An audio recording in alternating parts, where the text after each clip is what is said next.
I'm really going to need a moment for this one.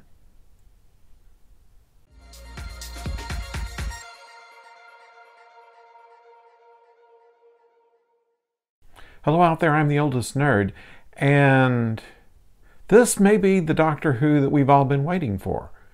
Let's talk about It Takes You Away.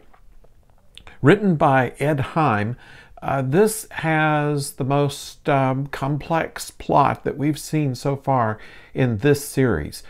We have a puzzle, a portal to another universe. Maybe we've seen stuff like that before, but the anti-zone that goes in between is kind of interesting. We kind of think maybe this alien is going to be the bad guy. He is just some kind of troll that's between dimensions, and there's some kind of meat-eating moths in between.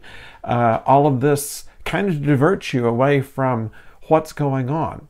The anti-zone, presumably, according to the Doctor, is to separate alternate universes from each other so that they don't come so close together. Whether that's a big deal or not, I'm not sure exactly what that was about, but for whatever reasoning, that was the explanation.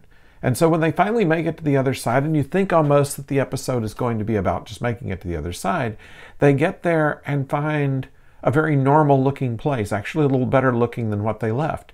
And we see now not only the people that, or at least two people, that one of the guest characters wanted to be with, and we see Grace, who Graham has been missing, obviously, since they began their journey at the beginning of this series.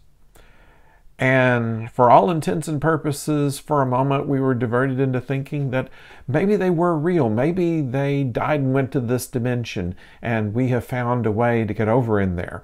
I thought for a moment that maybe this is a way to cut back on the number of companions, that Graham would stay behind with Grace when the rest of them would get back. Or, you know, they'd find some way for the daughter to go over there. But they kind of diverted you from that. They find that it is a illusion, a toxic universe that their very presence in would bring down.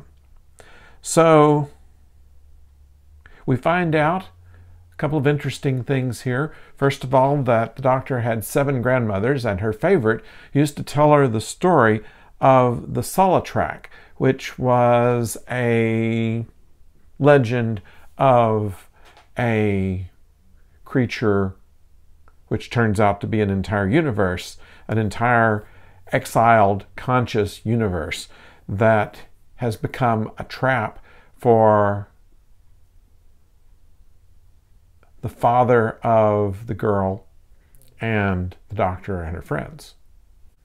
All in all, I think a very effective episode. I was on the edge of my seat trying to figure out what was going to happen next and couldn't just predict it as easily. There was an amount of danger in it. The sonic screwdriver wasn't the full answer to everything in the world.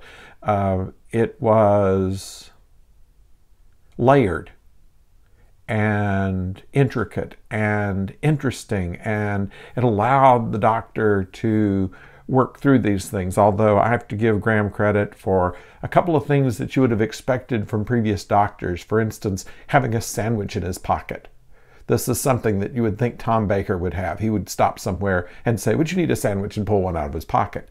And in this case, Graham does. I find that mildly amusing. I like the line.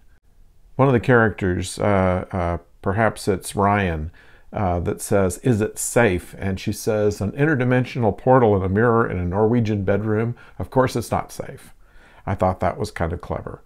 And at the very end of it, after they had had some kind of discussion at the very beginning, that they found themselves in pretty much the present day. And upon leaving the TARDIS, they saw sheep. And the Doctor mentions that 150 years later, the sheep are going to revolt and take over. And as they are leaving, they notice there are no sheep around. And the Doctor says the sheep have moved on, probably plotting. So there we have it. It takes you away. A short one here. I don't have much to criticize in this. I think it was well plotted. I think that it was well acted. I was drawn into it without thinking about messages or flaws. I'm certain that it had some, and further reflection, perhaps I could think of something, and perhaps you can in the comments.